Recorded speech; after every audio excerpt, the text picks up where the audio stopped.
and welcome to Meet the Candidates on BCTV. I'm your host, Jim Verzino. I'm here with Daniel Freilich, who is running for U.S. Congress against our current congressman. Well, what are you running for? Are you first running for a primary? I'm not even sure how that works. I think you were pretty close. Thanks for having me. U.S. House of Representatives, and I'm challenging the incumbent, I guess, Peter Welch. Okay, so technically, the challenge is in the primary. Correct. Got it. Okay, so I'm Jim Verzino, your host, as I said, and just a little disclaimer before we get started here. I am here representing the Board of Directors of BCTV, and as a community member, interviewing candidates. This is one of the candidates that will be interviewed during our Meet the Candidates series, although as a disclaimer, if you will, in my day job as entrepreneur in residence at Wyndham Grows, the food and farm business accelerator, we are funded by government funds, some of them state funds, some of them federal funds, and although our sitting representatives have no influence over those funds, I do just want to make that disclaimer. I'm here not representing my day job, but here representing BCTV in the community. So just wanted to kind of get that disclaimer out of the way. So Daniel, it's great to have you. I see you're from Brownsville, Vermont. Where is Brownsville? West Windsor, technically almost right under Mount Escutney. Okay, got it. That's a great mountain to climb. It is. Actually will be climbing that in the next couple of days. So you get a beautiful view from the top. Yes, absolutely. And there's actually a thing you can climb up there. Absolutely. So you can get way up there. So that's real nice. Tell us about, real quickly, sort of your experience and what you've done that prepares you for this role. I'm a doctor, I'm a professor. I've been in the Navy for 23 years, 15 years active duty, 8 years reserves. I'm a senior officer, I'm a Navy captain. I have run multi-million-dollar federal programs either in medical research or medical policy administration. And I teach at the VA Medical Center, White River Junction, where I am a full-timer. I teach Dartmouth house staff and medical students there. And down in Washington, where I do my reserve time, I teach military medical students and house staff as well. So I have a breadth of experience in healthcare, in policy, in management, in HR, and finally in federal government administration. Okay, so are you still currently active duty? No, I transferred to the reserves about 8 years ago. Okay, so I was confused actually when I went to your website and looked at your experience because you were in the military and you were overseas, then you came back, then you went back into, it was like 2008. When you got out of a residency. So can you give us a quick timeline? Sure. Because it's actually kind of confusing on the website. Sure. 2 Navy stints, which is probably what's confusing. I finished medical school in 1989. Okay. I was really committed. I always wanted to join the service. The Gulf War was about to break out. I volunteered to go to an operational unit. I was put on a ship right away. So I joined the Navy in 1990, spent 2 years in the Navy. Then I got out in order to complete my residency, which I did in Burlington at UVM. I was then an attending at UVM, and I was attending at Northwest Medical Center up in St. Albans. And I was also in private practice, my only private practice time, for about 4 years, approximately, until 1998, when I went back into the Navy. And I completed my fellowship in infectious disease in San Diego, and then I completed my active duty time since then. All right, got it. So you mentioned your military service, and we'll get into a lot of the details of your candidacy here in just a second. But as a community member, I'm curious. I've never been in the military. I think a lot of people have not, and there's a public perception that the military, I'll use the term, leans right. And you are running as a Democrat. For lack of a better term, I'd say you're running to the left of your competitor. How does that, what is the feeling in the military of someone like yourself, or are there lots of people that share your attitude? Are you an island amongst yourself? Give me some idea of what it's like to be in the military and in that realm. And running far to the left, I guess? I think it's an interesting question. Actually, with multiple interviews I've had, I've never had that specific question. But you're right. I think if we were going to overly simplify, the American population in general is about, in round numbers, 50-50, sort of left versus right. The military does lean to the right, but that doesn't mean it's entirely so. If I recall, the numbers in round numbers also are about 2/3, 1/3, as opposed to 50-50 kind of thing. And you're right. It's interesting to be a progressive Democrat in the military, but I'm certainly not an isolated island. Okay. If one gets into the medical corps within each of the military branches, you have a little bit more left-leaning. If then you get into specialties such as infectious disease that so concentrates on public health, then you have a little bit more to the left. If you're in research, a lot of my research was in malaria and tropical medicine, so that of course leans a little bit more to the left because it's sort of an international, sort of sub-Saharan Africa and Asia kind of a thought process often. But I think it's an interesting question that you ask. Thanks. Thank you. We're not here to interview me, but thanks anyhow. So what is it that you think really separates you from your competitor in this race? Why would I, who had not heard of you before I knew I was going to interview you, why would I want to look at you rather than your competitor?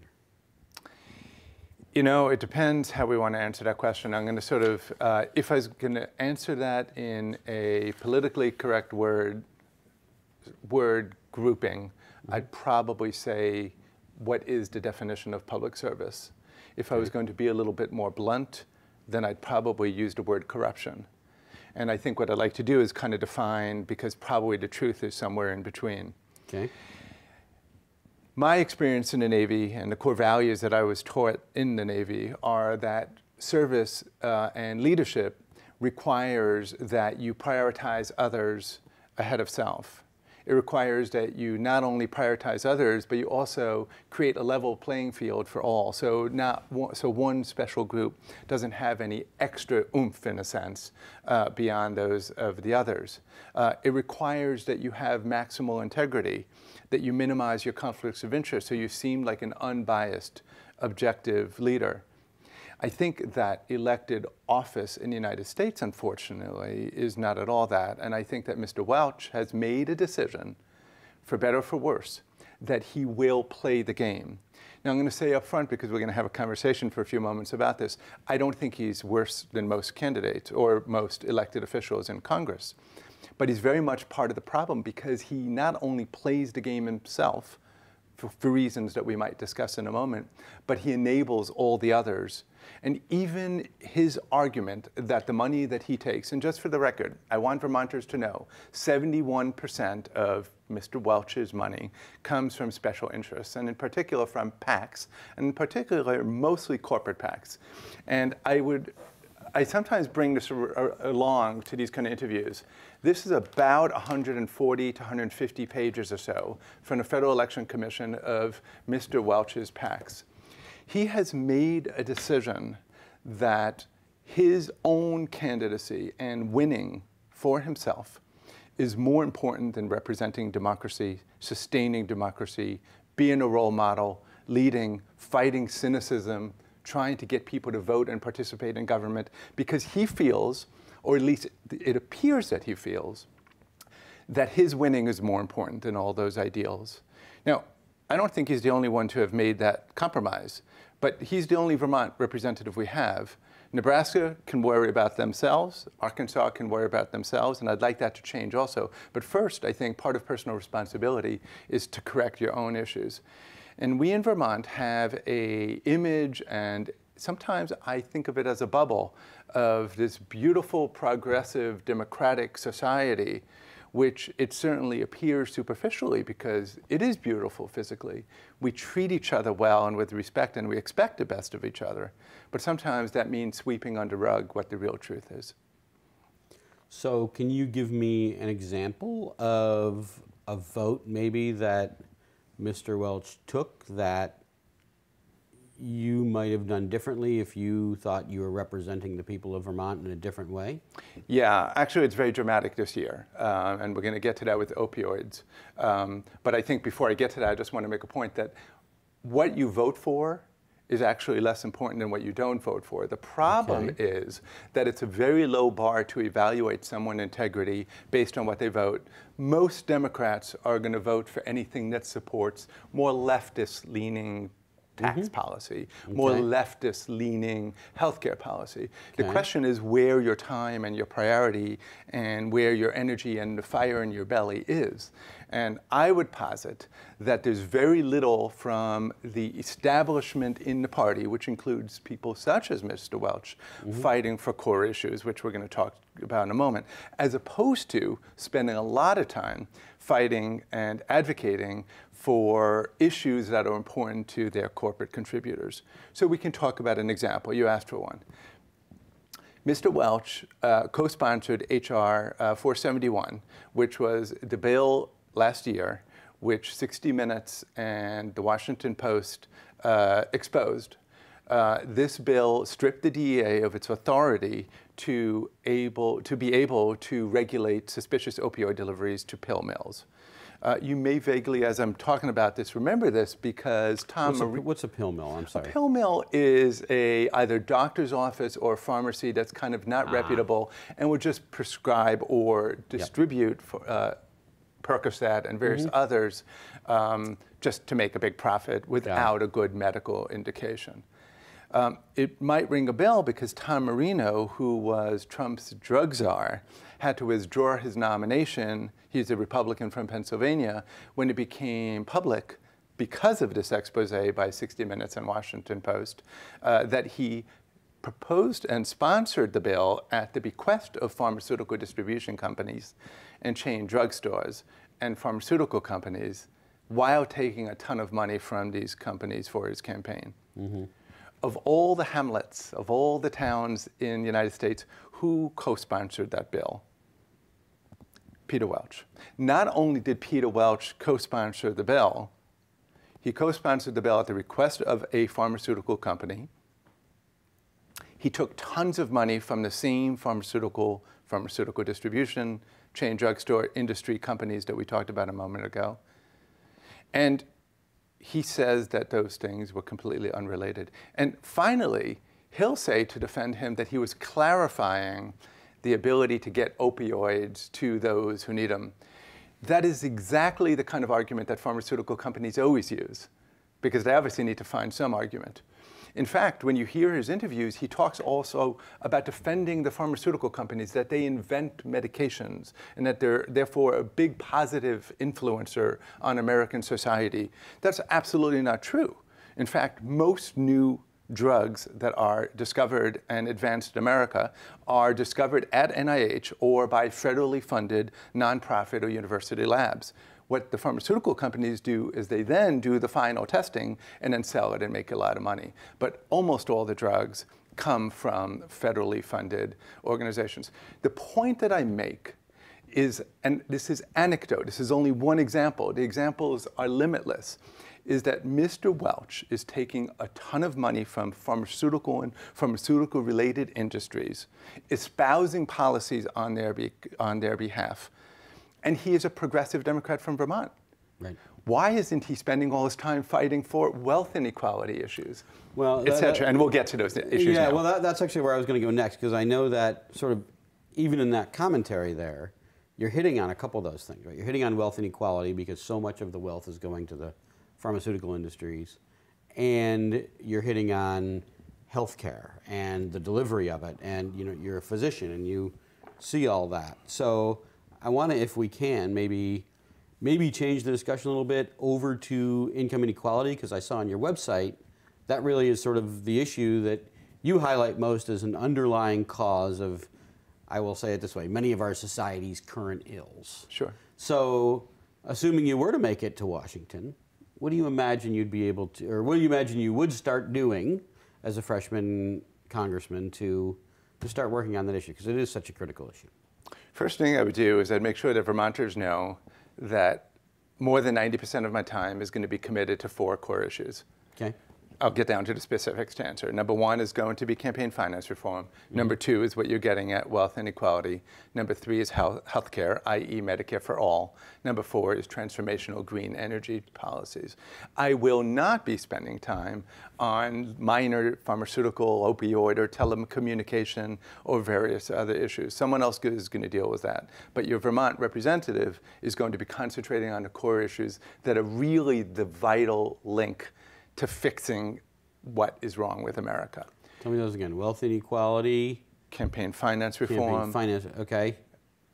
Universal health care, Medicare for all, and green transformation of our economy.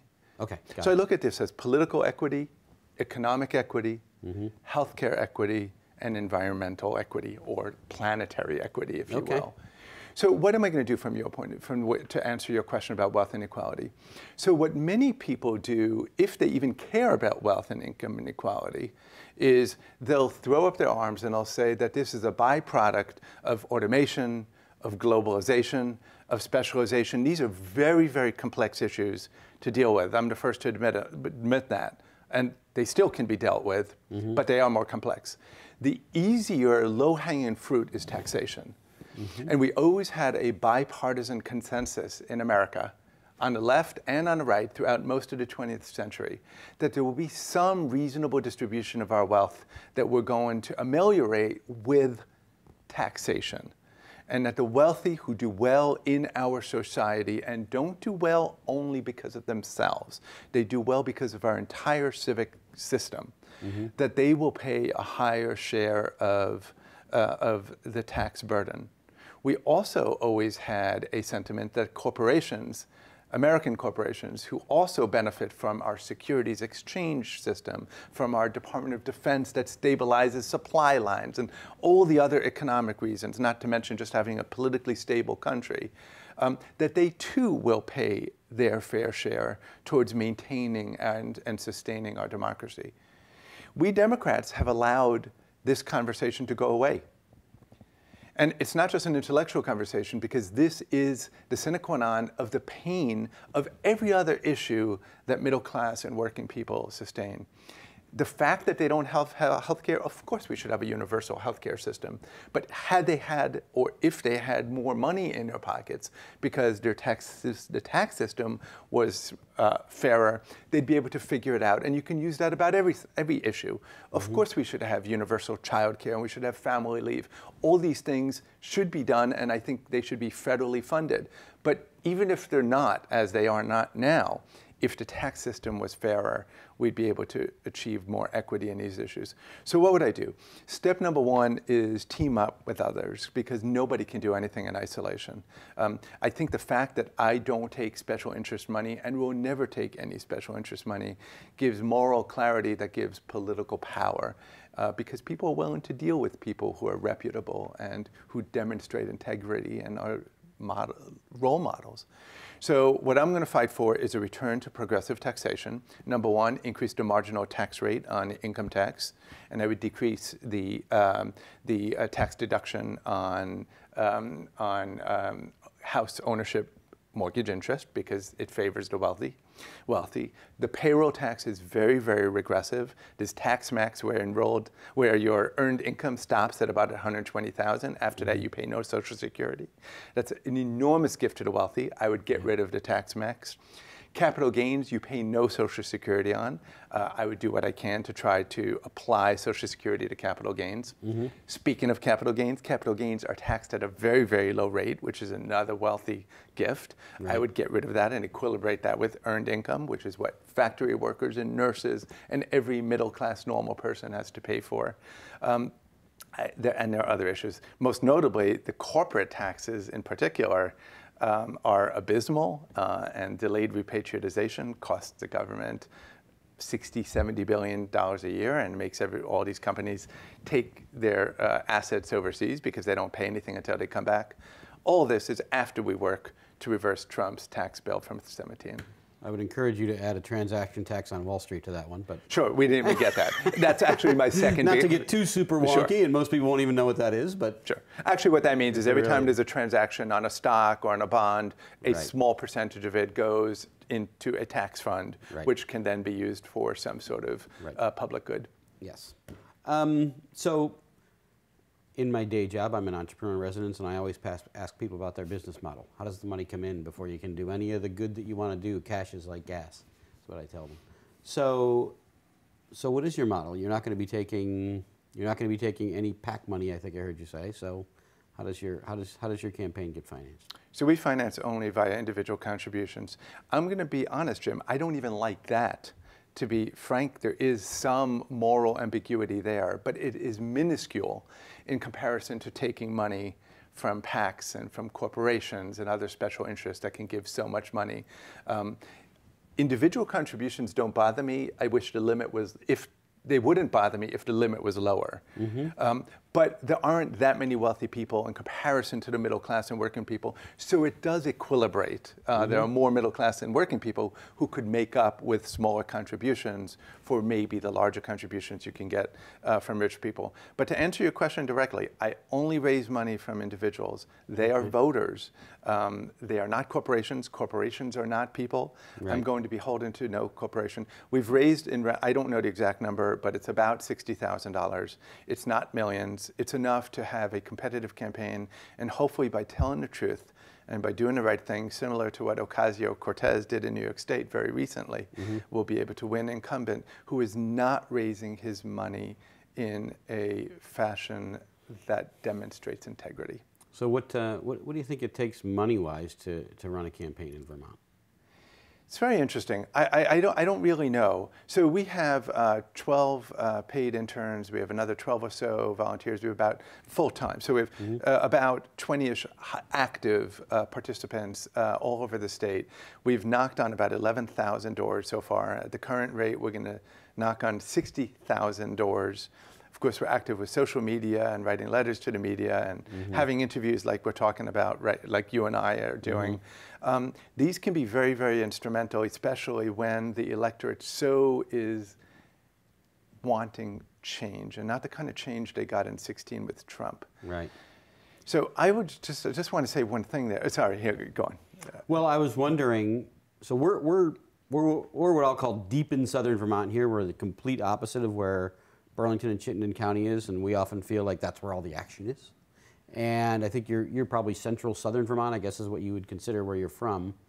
Is that where a lot of the focus goes of any given campaign, because that's where 75% of the population is? Interesting. About 2/3 or so of our staff are in the Chittenden County Northwest area, and the other third does the other state parts, and I think that makes sense in terms of the demographic I don't think it would be wrong ratios. to do that. I mean, you got to go where the people are, and if the people are up there, that's where you got to go. Right. But it's interesting. It's very evident to us where our campaign has sort of almost automatic affinity to the voters, and where we have a little bit more work to do. If the voter voted for Bernie as opposed to Hillary in the Democratic primary in 2016, they very much have an affinity for what we're trying to advocate. If they voted for Hillary versus Bernie in the Democratic primary, we sometimes have a little bit more. They respect and very much are in favor of what we're advocating, but sometimes we have a little bit more work to say that it is valuable to take a chance and vote for a potentially new congressman versus an experienced 12-year congressman, and that the loss of seniority is worth it because of the policy advocacy issues of the campaign. And is that data that you can get in terms of who voted in which way? You don't have any access to that data, do you? It's interesting that you say about access. It's very difficult to run against the incumbency in the state. So, for example, the voter file list, we can't get the voter file list from the Vermont Democratic Party, even though, in general, all Democratic candidates can get the voter file list. But we Tell me what the voter file list is. So the voter file list is basically a list of people who showed up to vote, their address, maybe their email and a phone number, one of the two, so that you can target your time. All campaigns nowadays use it. And you don't have access to that list? Well, we asked for it, and the Vermont Democratic Party told us that they would have to review that with the executive committee of the party, who did review the request and declined the request. Okay, so you're running as a Democrat. You've been a Democrat, and you don't have access to the list. That's correct. Although pretty much all Democratic candidates in the state do. So the governor candidates, for example, as you know, there are 4 of them. They just call and they could buy the list. They don't have to ask special dispensation. It's interesting. It's just it's part of the same reason on a smaller scale that Bernie lost to Hillary, where the DNC did a lot of shenanigans to protect the apparent incumbent, even though she wasn't exactly an incumbent. And the VDP does things that are very similar. It's kind of a shame because, again, this is back to what I said earlier. This is a bubble that I really want to bust, and I want Vermont to move forwards. We are a forward-thinking progressive society, but we have some blemishes that really need to be repaired. Real quick, I want to shift gears for just a moment because you mentioned the environment as one of your pillars, and I just want to get some idea of what you would hope to do on the environment when you, if you were, and when you go to DC, if that were to happen.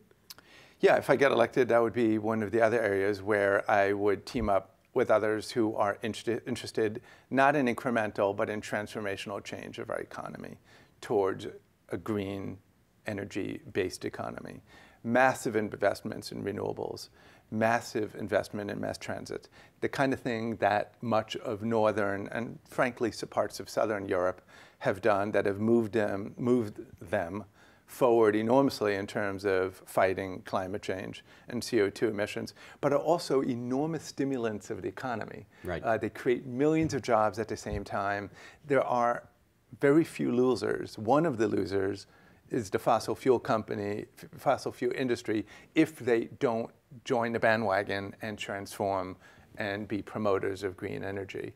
But this is an area where, once again, our congressman, this is just another example, is in quotes an environmentalist, but he takes thousands and thousands of dollars from fossil fuel companies.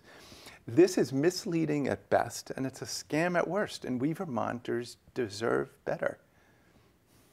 All right, I'm going to close with that because we're out of time. I could easily go another half hour, but this is the time we got, so it was great to have you here. Thank you very much for coming. I'm Jim Verzino, board member of BCTV and host of today's Meet the Candidates.